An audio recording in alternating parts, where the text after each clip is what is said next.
8 जनवरी 2026 कोलकाता की सड़कें एक बार फिर गवाह बनी केंद्र और राज्य के बीच एक ऐसी भीषण जंग की जिसने देश के लोकतंत्र और संविधान पर बड़े सवालिया निशान खड़े कर दिए हैं। जब प्रवर्तन निदेशालय ईडी ने आईपैक के दफ्तर और प्रतीक जैन के घर पर छापा मारा तो किसी ने नहीं सोचा था कि खुद सूबे की मुख्यमंत्री ममता बनर्जी मौके पर पहुंचकर ईडी अधिकारियों से भिड़ जाएगी।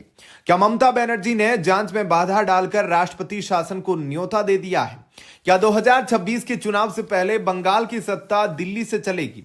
आज की इस स्पेशल रिपोर्ट में हम परत दर परत इस पूरे विवाद का विश्लेषण करेंगे।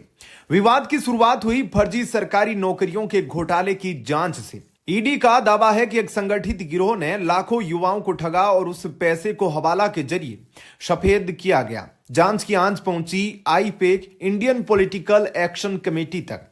ईडी का आरोप है कि 2022 के गोवा विधानसभा चुनाव में कोल स्कैम कोयला घोटाला का पैसा आईपैक के जरिए ही टीएमसी के कैंपेन में इस्तेमाल हुआ।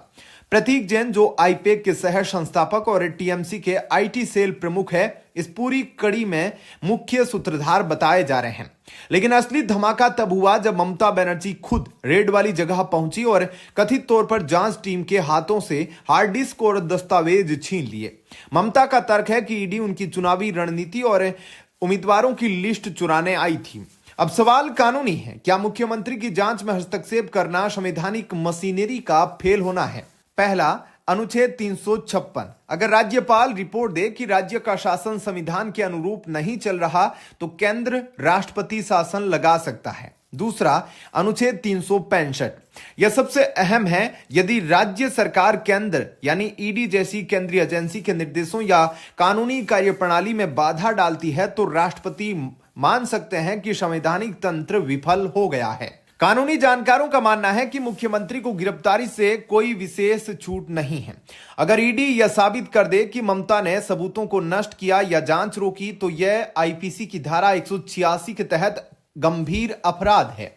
इतिहास देखा जाए तो इंदिरा गांधी के दौर में अनुच्छेद 356 का खूब दुरुपयोग हुआ।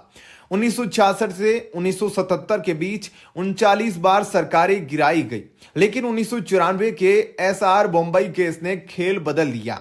सुप्रीम कोर्ट ने साफ किया कि राष्ट्रपति शासन अंतिम विकल्प होना चाहिए, न कि राजनीतिक हथियार। बंगाल में 1968, 70 और 71 में राष्ट्रपति शासन लग चुका है, लेकिन क्या 2026 में बीजेपी यह जोखिम लेगी? 2021 की हिंसा और संदेशखाली जैसे मामलों के बावजूद केंद्र ने अब तक संयम बरता है। इस घटना ने पश्चिमी बंगाल की राजनीति में एक अजीबोगरीब मोड़ ला दिया है। शुभेंदु अधिकारी ने इसे सीधा संवैधानिक संकट करार दिया है। दिलचस्प बात यह है कि केंद्र ने ममता की सहयोगी दिखने वाली कांग्रेस और सीपीआईएम बंगाल में उनकी गिरफ्तारी मांग रही है। मोहम्मद सलीम और कांग्रेस नेताओं का आरोप है कि ममता भ्रष्टाचार के सबूतों को बचाने के लिए खुद ढाल बनी है। इससे इंडिया गठबंधन की दरारें भी साफ दिख रही है। एक तरफ ममता राजनीतिक बदले का नैरेटिव सेट कर रही है तो दूसरी तरफ विपक्ष इसे भ्रष्टाचार का बचाव बता रहा है। राजनीतिक विश्लेषकों के अनुसार इसके दो पहलू अहम हैं। पहला, फायदा।